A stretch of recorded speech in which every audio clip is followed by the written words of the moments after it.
প্রিয়াঙ্কা টিবরেওয়ালের সাথে সন্দেশখালী এলাকায় মহিলাদের ক্যাম্পে অভিযোগ করতে দেখা গেল। একাধিক মানুষজনকে আজকে এই ক্যাম্পে তাদের বিভিন্ন অভাব অভিযোগ জানাতে আসতে দেখা গেল। প্রিয়াঙ্কা টিবরেওয়াল তারই নেতৃত্বে কিন্তু সেখানে এক ক্যাম্প খোলা হয়েছে, যেখানে সন্দেশখালীর অত্যাচারিত মহিলারা যারা এখনো পর্যন্ত সুরক্ষিত নন, তারা সেই ক্যাম্পে এসে অভিযোগ জানিয়ে যাচ্ছেন, নিজেদের অভাব অভিযোগ তারা জানাচ্ছেন। প্রিয়াঙ্কা টিবরেওয়াল আজ তাদের সঙ্গে খোদ কথাও বলেন, দেখুন সেই ছবি।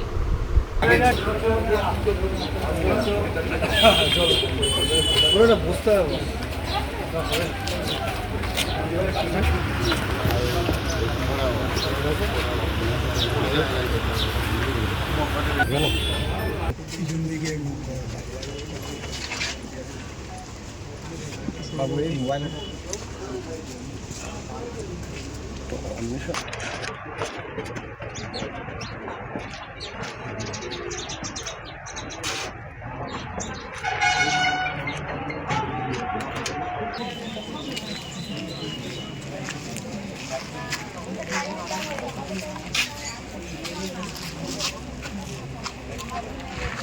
কি কমপ্লেন করতে এসেছেন?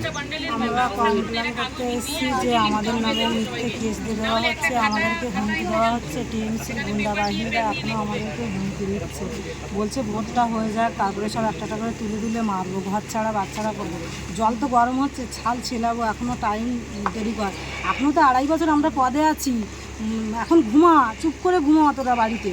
এখন তোরা এত লাফালাফি করিস না, তোরা বিজেপি করছিস তো। আমরা বলছি আমরা কোনো বিজেপি করছি না, আমরা তো আন্দোলন করেছি আমাদের জীবনের বাঁচার আশায়। দেখো আমরা আজকের হয়তো একটা রাজনৈতিক এতে জড়িয়ে গেছি, কিন্তু স্বয়ং নরেন্দ্র মোদী যে আমাদের মাথায় হাত রেখেছে, আমাদের বিপদের সময় যে আমাদের পাশে ছিল, তারই তো পাশে আমরা থাকবো। তিনি আমাদের পাশে আছেন, তিনি আমাদের আশ্বাস। পুলিশে যাচ্ছেন না আপনারা? পুলিশ তো প্রথম থেকেই কোনো কাজ করছে না আমাদের উপরে, আমাদের জন্য পুলিশ প্রথম থেকেই কিন্তু কোনো কাজ করছে না। যারা অন্যায় করছে তারা কিন্তু বাইরে ঘুরে বেড়াচ্ছে, আর যারা অন্যায় করছে না, ঘরের ভালো মানুষজন, এই যেরকম আমরা সাধারণ মানুষ, তাদেরকেই জেলে ঢুকে দেওয়া হচ্ছে যখন তখন তুলে। এটা নিয়ে কি এখন সিবিআইকে কমপ্লেন করতে এসেছেন? হ্যাঁ, এই প্রিয়াঙ্কা দিয়ে এসছে, এনার কাছে আমরা জানাতে এসেছি আমাদের উপর কারা সেট করছে তৃণমূলে। এই তৃণমূলের যেমন এই পিকাই দাস, তারপরে এই দিলীপ মল্লিক বাবু, তারপরে হ্যাঁ, তারপরে আরও গ্রামে অনেকেই আছে টিএমসি, তারা কিন্তু একই সঙ্গে আন্দোলনটা করেছে। কিন্তু তারা আজকে টাকা খেয়ে, টাকার জন্যই শুধুমাত্র এটা, মানে সত্যি টাকা তারা চাপা দিতে চাইছে, কিন্তু সত্যি তো কোনোদিন চাপা থাকবে না। আপনার নামটা বলুন। আমার নাম শুনতে কোথায় বাড়ি আমার? পাত্রপাড়ায়, সন্দেশখালী পাত্রপাড়ায় ক্লাবের কাছে।